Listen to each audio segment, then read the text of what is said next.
Bonjour à tous, c'est un commando de 4 individus qui a mis le feu au collège Champollion à Dijon. Le préfet de Côte-d'Or l'a affirmé hier après-midi lors d'un point presse. Il a également indiqué que cet acte pourrait être une représaille face aux opérations de lutte contre le narcotrafic de la police dijonnaise.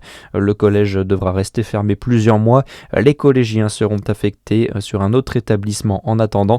Demain, le ministre de l'Éducation, Édouard Geffray, se rendra sur place.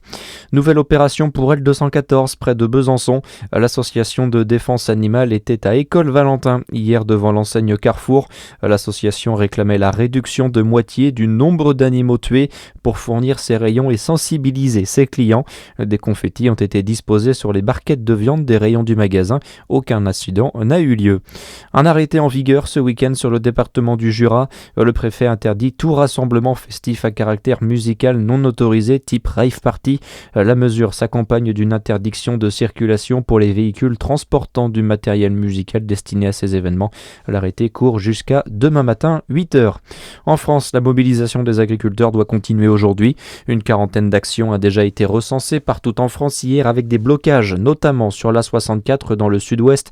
La colère qui ne retombe pas après l'abattage de troupeaux affectés par la dermatose nodulaire. Il n'y a plus aucun foyer actif, a déclaré hier soir la ministre de l'Agriculture qui avait annoncé un peu plus tôt que près d'1 million d'animaux seront bientôt vaccinés. L'État gagnera la bataille contre le narcotrafic à Marseille, promet Emmanuel Macron. Dans un entretien accordé à la Tribune dimanche, le chef de l'État détaille les premiers résultats du plan Marseille en grand, lancé il y a 4 ans. Renfort de policiers ou de magistrats ou encore démantèlement de points de deal sont une réalité selon lui. Emmanuel Macron est attendu sur place mardi.